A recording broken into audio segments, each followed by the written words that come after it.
ప్రముఖ కన్నడ బుల్లితెర నటి శోభితా శివన్న మృతి చెందారు. పలు కన్నడ సీరియల్స్ లో నటించిన శోభిత డిసెంబర్ 1న కన్నుమూశారు. మీ పెట్స్ కి గ్రూమింగ్ నుంచి బర్త్డే సెలబ్రేషన్స్ వరకు అన్నింటిలో మంచి ఆఫర్స్ ని మాయా టైల్స్ అండ్ ట్రయల్స్ వారు మీ ముందుకి తీసుకుని వచ్చారు. ఎక్కడో కాదు, మన బాజ్పల్లిలో. Phone number 8985555318. ఇతర భాషా సీరియల్స్ లో నటించిన శోభిత పెళ్లి తర్వాత హైదరాబాద్ లో స్థిరపడ్డారు.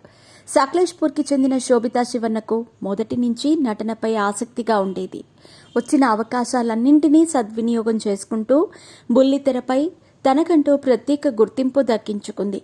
ముఖ్యంగా కన్నడ సీరియల్ బ్రహ్మగంతు నిన్నిదాన్లేలో నటించిన శోభిత ఇతర భాషల్లోని సీరియల్స్లో కూడా నటించింది. కన్నడ చిత్ర పరిశ్రమలోకి కూడా అడుగుపెట్టిన శోభితా శివన్న వందన, అసిస్టెంట్ టు మర్డర్, జాక్పాట్ చిత్రాల్లో నటించింది. అంతేకాకుండా లక్ష్మీ బారమ్మ సీరియల్ ఫేమ్ చందు గౌడతో శతభిషే సినిమాలో కూడా నటించింది. గతేడాది మే 22, 2023న పెళ్లి చేసుకున్న శోభితా శివన్న పెళ్లి తర్వాత తన భర్తతో కలిసి హైదరాబాద్లో నివాసం ఉంటోంది.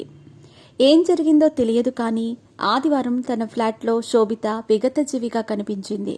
శోభిత ఆకస్మిక మరణ వార్త బయటకు రావడంతో కుటుంబ సభ్యులు, స్నేహితులు దిగ్భ్రాంతికి గురయ్యారు. శోభిత మరణంతో ఆమె కుటుంబం విషాదంలో మునిగిపోయింది. ఈ విషయం తెలియగానే ఆమె కుటుంబ సభ్యులు హైదరాబాద్లోని శోభిత నివాసానికి చేరుకున్నారు. ఉస్మానియా హాస్పిటల్లో పోస్టుమార్టం అనంతరం మృతదేహాన్ని బెంగళూరుకు తరలిస్తారని తెలుస్తోంది. శోభిత మరణంపై కేసు నమోదు చేసిన పోలీసులు దర్యాప్తు చేపట్టారు.